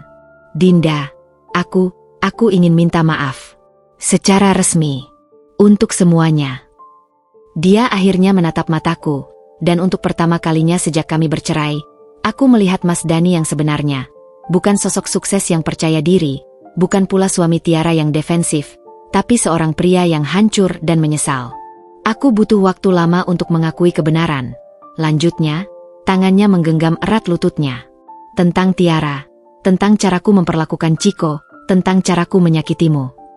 Chiko yang merasakan ketegangan di ruangan itu tiba-tiba bertanya, "Ayah sedih?" Mas Dani mengusap air matanya yang jatuh. "Iya, sayang. Ayah sangat sedih karena sudah tidak menjadi ayah yang baik untukmu." "Tapi aku masih sayang ayah," jawab Chiko polos sebelum memeluk ayahnya lagi. Adegan itu, pria dewasa yang menangis di pelukan anak kecilnya, menyentuh sesuatu yang sangat dalam di hatiku. Setelah Chiko kembali ke kamarnya dengan mainan barunya, atau lebih tepatnya, mainan lamanya yang dikembalikan, Mas Dani dan aku duduk di teras belakang dengan secangkir kopi. Dokter mengatakan Tiara membutuhkan perawatan jangka panjang, katanya pelan. Gangguan kepribadiannya lebih kompleks dari yang kami duga. Aku mengangguk, tidak yakin bagaimana harus merespons. Aku sudah mengajukan cerai. Lanjutnya, mengejutkanku. Dia setuju, atau lebih tepatnya, dia tidak peduli lagi. Kata dokternya, sekarang aku termasuk dalam daftar orang-orang yang mengkhianatinya.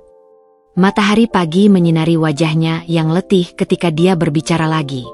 Aku tidak mencari pembenaran, tapi aku ingin kamu tahu bahwa aku tidak sepenuhnya buta. Aku tahu ada yang tidak beres dengan Tiara, tapi kau kecanduan pujiannya, lengkapi aku, mengingat pengakuannya beberapa hari lalu. Dia mengangguk malu. Aku lemah. Setelah perceraian kita, setelah kegagalan demi kegagalan di pekerjaan, aku butuh seseorang yang membuatku merasa penting. Aku menyesap kopiku yang mulai dingin. Dan Chiko, kau tidak melihat bagaimana dia menderita. Air matanya jatuh lagi. Aku melihat. Tapi aku meyakinkan diriku bahwa itu hanya fase. Bahwa Tiara hanya butuh waktu untuk menyesuaikan diri. Dia menunduk. Aku seorang ayah yang mengerikan. Kami diam cukup lama. Masing-masing tenggelam dalam pikiran sendiri. Suara burung-burung pagi dan desiran daun di angin mengisi keheningan antara kami. Aku tidak akan memaafkanmu sepenuhnya. Akhirnya kuucapkan dengan jujur. Tidak sekarang. Mungkin tidak pernah. Dia mengangguk, menerima keputusanku dengan lapang dada. Tapi, lanjutku, aku melihat usahamu untuk menjadi lebih baik. Dan untuk Chiko, aku bersedia memberikan kesempatan. Dia mengangkat wajahnya. Ada secercah harapan di matanya yang merah. Mulai minggu depan, kataku tegas, kamu bisa menjemput Chiko sepulang sekolah setiap Rabu. Aku akan beri kamu daftar psikolog anak yang bisa kamu temui bersama, untuk memperbaiki hubungan kalian. Terima kasih, bisiknya. Suaranya hampir tidak terdengar. Aku janji tidak akan mengecewakanmu lagi. Aku berdiri, menandakan percakapan kami sudah selesai. Ini bukan tentang aku, Dani. Ini tentang Chiko. Selalu tentang Chiko. Ketika Mas Dani pergi, Chiko keluar dari kamarnya dengan wajah penuh tanya. Ayah sudah pulang. Ayah harus pergi dulu, sayang. Tapi Rabu depan dia akan menjemputmu sepulang sekolah. Benarkah? Matanya berbinar. Aku mengangguk sambil membelai rambutnya. Iya, kamu mau. Dong. Nanti aku bisa cerita ke ayah tentang proyek sekolahku yang baru. Saat menatap antusiasmenya, aku menyadari bahwa inilah yang selalu kuinginkan. Chiko tumbuh dengan mengetahui bahwa dia dicintai oleh kedua orang tuanya, meski kami tidak lagi bersama. Mungkin, hanya mungkin, ada jalan menuju pengampunan, bukan untukku atau Mas Dani, tapi untuk anak kecil yang berdiri di depan mataku sekarang, dengan hati yang begitu besar dan siap mencintai dunia. 6 bulan telah berlalu sejak keputusan pengadilan, dan hidup kami perlahan mulai menemukan ritmenya yang baru. Setiap Rabu tanpa gagal, Mas Dani menjemput Chiko sepulang sekolah, mengantarnya ke taman bermain, atau kadang sekadar makan siang bersama di restoran cepat saji favoritnya. Aku mengawasi dari jauh, memastikan janjinya untuk berubah bukan sekadar kata-kata kosong. Suatu sore di bulan September, ketika aku sedang merapikan dokumen di meja kerja, telepon dari Siska sang jurnalis membuatku terkejut. Dinda, kamu dengar kabar terbaru tentang Tiara? Suaranya terdengar aneh, antara gembira dan sedih. Aku meletakkan pena yang sedang kugenggam. Tidak. Apa yang terjadi? Dia melarikan diri dari rumah sakit jiwa seminggu yang lalu. Dudukku tegak seketika. Apa? Bagaimana bisa? Kelalaian petugas, katanya. Tapi yang lebih mengejutkan, polisi menemukannya kemarin malam di sebuah hotel murah di pinggiran kota. Aku bisa mendengar Siska membalik halaman notepadnya. Dia bekerja sebagai pelayan di sebuah kafe kecil di sana, dengan nama samaran. Aku menceritakan kabar itu pada Mas Dani ketika dia mengantarkan Chiko pulang di hari Rabu itu. Wajahnya berkerut dalam ekspresi aneh, bukan kekhawatiran, bukan pula kebencian, tapi semacam penyesalan yang dalam. Kamu baik-baik saja? Tanyaku, menawarkannya secangkir teh. Dia menghela napas panjang. Aneh. Aku seharusnya marah atau takut, tapi yang kurasakan justru kasihan. Aku mengamati wajahnya yang lebih tua dari usianya. Kau masih mencintainya? Tidak, jawabnya cepat, lalu lebih pelan. Tapi aku mengingat wanita yang pertama kali kutemui. Cerdas, penuh semangat, bukan monster yang dia akhirnya menjadi. Chiko yang sedang asyik menggambar di meja makan tiba-tiba bertanya, Tante Tiara sakit ya? Mas Dani dan aku saling memandang. Iya, sayang, jawabku pelan. Dia sakit di hatinya, dan butuh waktu lama untuk sembuh. 2 hari kemudian, berita di koran lokal membuatku tersentak. Foto Tiara menghiasi halaman depan. Wanita yang dulu selalu sempurna itu kini terlihat lusuh, rambutnya kusut, matanya kosong. Judulnya besar-besar. Mantan editor majalah terkenal ditangkap setelah mencuri di minimarket. Menurut artikel itu, Tiara ketahuan mengambil beberapa barang kebutuhan pokok tanpa membayar. Ketika ditangkap, dia mengaku tidak memiliki uang sama sekali. Aku menutup koran itu dengan perasaan hampa. Ini bukan karma yang kubayangkan. Tiara tidak dihukum oleh pengadilan tinggi atau dibenci publik, tapi dikalahkan oleh kehidupannya sendiri yang berantakan. Minggu berikutnya, ketika aku mengantar Chiko ke terapi mingguannya, psikolognya bercerita sesuatu yang mengejutkan. Kamu tahu Tiara sempat menelepon kantor ini? Tanya Dokter Maria sambil menyesap kopinya. Aku membeku. Kapan? Apa yang dia mau? 3 hari yang lalu. Dia meminta maaf. Dokter Maria menggeleng-geleng kepala. Aku tidak tahu bagaimana dia mendapatkan nomor ini, tapi suaranya sangat berbeda dari wanita yang kamu ceritakan padaku. Apakah dia? Tidak. Dia tidak mengancam atau meminta apapun. Hanya meminta maaf atas semua yang terjadi pada Chico, dan berjanji tidak akan mengganggu lagi. Dokter Maria menatapku. Dia juga memintaku menyampaikan pesan padamu. Aku menahan napas. Apa itu? Terima kasih karena menjaga Chico ketika aku gagal. Kata-kata itu menggantung di udara antara kami, berat dengan makna yang tak terduga. Malam itu, sambil menonton Chico tertidur pulas setelah seharian bermain, ponselku bergetar. Sebuah pesan dari nomor tak dikenal. Aku akan pergi jauh. Jangan khawatir. Aku tidak akan mendekati kalian lagi. Tolong jaga Dani, dia lebih baik dariku. Aku menatap pesan itu lama, lalu memutuskan untuk tidak membalas. Beberapa saat kemudian, nomor itu memanggilku. Sekali, dua kali, lalu berhenti. Tidak ada pesan suara yang ditinggalkan. Di luar jendela, bulan purnama bersinar terang, menerangi jalan kosong di depan rumah. Aku membayangkan Tiara di suatu tempat di luar sana, mungkin sedang menatap bulan yang sama, merenungkan semua yang telah terjadi. Karma datang dalam berbagai bentuk. Kadang sebagai ledakan besar, kadang sebagai kehancuran perlahan. Dan terkadang, karma terbesar adalah harus hidup dengan versi terburuk dari diri sendiri. Untuk Tiara, aku diam-diam berharap dia menemukan kedamaian, jauh dari kami, jauh dari kehidupan yang pernah dia coba hancurkan. Karena di tengah semua amarah dan sakit hati, satu hal yang tetap kuyakini, tidak ada anak, termasuk Chico, yang akan tumbuh baik dengan membenci. Dan malam ini, di bawah sinar bulan yang sama, aku memilih untuk melepaskan kebencian terakhirku pada wanita yang pernah mencoba menyakiti anakku.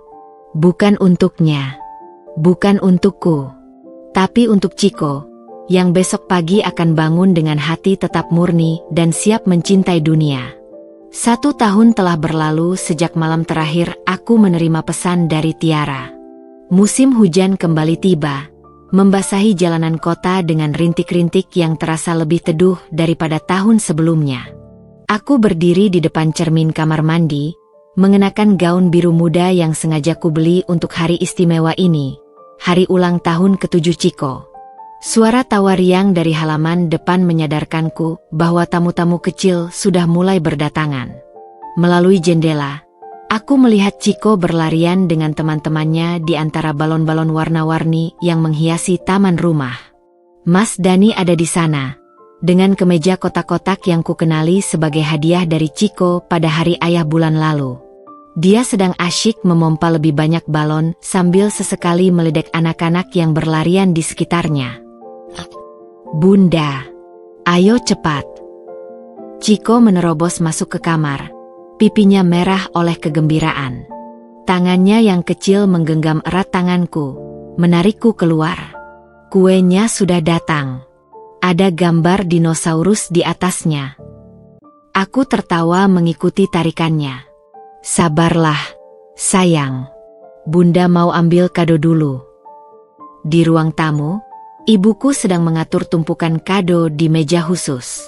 Semua sudah siap, sayang, katanya sambil mencium keningku. Matanya berbinar bangga. Ketika aku melangkah ke halaman, sebuah pemandangan tak terduga menyambutku. Di samping Mas Dani, berdiri seorang pria tinggi dengan senyum hangat. Raka, teman lamaku dari kampus yang kebetulan kembali ke kota ini beberapa bulan lalu. Hubungan kami masih sangat baru, tapi cara dia berinteraksi dengan Chico membuat hatiku meleleh. Lihat, Bunda, Om Raka bikinkan aku istana dari balon. Chico berteriak bangga, menunjuk konstruksi balon rumit yang sedang dibuat Raka. Wah, keren sekali. Aku berjalan mendekat, menyentuh bahu Raka sebentar sebagai salam. Dia menoleh, matanya berbinar penuh kasih sayang yang membuat pipiku memanas. Mas Dani mendekat, membawakanku segelas jus. Dia baik pada Chico, bisiknya, menunjuk Raka dengan anggukan kepala. Aku mengangguk. Chiko menyukainya. Dan kamu?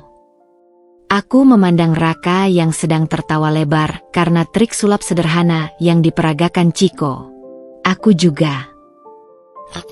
Pesta berlangsung meriah. Ketika tiba saatnya memotong kue, Chiko berdiri di atas kursi kecil dengan topi ulang tahun yang lucu. Aku mau ucapin sesuatu, katanya dengan suara kecil yang penuh tekad. Semua tamu terdiam. Chiko menarik napas dalam. Aku seneng banget hari ini. Terima kasih buat ayah, bunda, om Raka, nenek, dan semua teman-temanku yang datang. Matanya berbinar. Aku paling seneng karena kita semua bisa berkumpul bersama. Diam-diam, tanganku meraih tangan Mas Dani di satu sisi dan Raka di sisi lain. Kami bertiga berdiri bersatu dalam momen sempurna ini, bukan sebagai keluarga konvensional, tapi sebagai orang-orang yang mencintai anak kecil itu dengan sepenuh hati. Malam hari, ketika semua tamu telah pulang dan Chiko tertidur lelah di antara tumpukan kado, aku duduk di teras belakang ditemani secangkir teh hangat. Raka sudah pulang dengan janji akan mengajak kami makan minggu depan. Mas Dani masih ada, membersihkan sisa-sisa pesta dengan tenang. Dinda, dia memanggilku pelan, duduk di sampingku. Aku dapat kabar tentang Tiara kemarin. Aku meneguk tehku. Dari mana? Dari temannya yang dulu. Katanya Tiara sekarang tinggal di sebuah desa kecil, bekerja sebagai guru bantu di sekolah dasar. Aku mengangkat alis. Guru. Dia mengangguk. Dia menjalani terapi rutin dan katanya sudah jauh lebih baik. Temannya bilang dia sering bercerita tentang Chiko, tentang bagaimana dia menyesal. Angin malam berhembus lembut membawa harum bunga melati. Aku harap dia benar-benar membaik, bisikku tulus. Mas Dani menatapku lama. Kamu luar biasa, Din. Setelah semua yang terjadi, kamu masih bisa berharap yang terbaik untuknya. Aku tersenyum kecil. Itu untuk Chiko. Aku ingin dia tumbuh mengetahui bahwa orang bisa berubah, bahwa kesalahan tidak harus menentukan hidup seseorang selamanya. Pagi berikutnya, ketika sinar matahari pertama menyentuh wajahku, aku terbangun oleh suara kecil di samping tempat tidurku. Bunda, aku mimpi indah, bisik Chiko sambil memanjat tempat tidur dan meringkuk di sampingku. Apa mimpi kamu, sayang? Tanyaku sambil mengelus rambutnya yang berantakan. Aku mimpi kita semua pergi ke bulan. Ada ayah, bunda, om Raka, nenek. Dia menguap lebar. Dan ada seorang perempuan baik yang tersenyum dari jauh. Aku menahan napas. Perempuan baik itu siapa? Chiko menggeleng. Sudah setengah tertidur lagi. Aku nggak tahu. Tapi dia bilang, dia nggak mau ganggu kita. Dia cuma mau lihat aku seneng. Air mata menggenang di mataku ketika aku memeluk erat anakku. Di luar jendela, matahari pagi bersinar terang, menyinari mainan-mainan baru yang berserakan di lantai ruang tamu. Foto-foto kebahagiaan kemarin, dan kehidupan baru kami yang perlahan tapi pasti mulai bersemi. Pemulihan bukanlah garis lurus. Ia berkelok, kadang mundur, lalu tiba-tiba melompat maju ketika kita tidak menyadarinya. Tapi selama kita terus berjalan, selama kita tidak berhenti mencoba, pemulihan itu akan datang. Seperti matahari pagi yang selalu menemukan jalannya melalui celah-celah tirai jendela.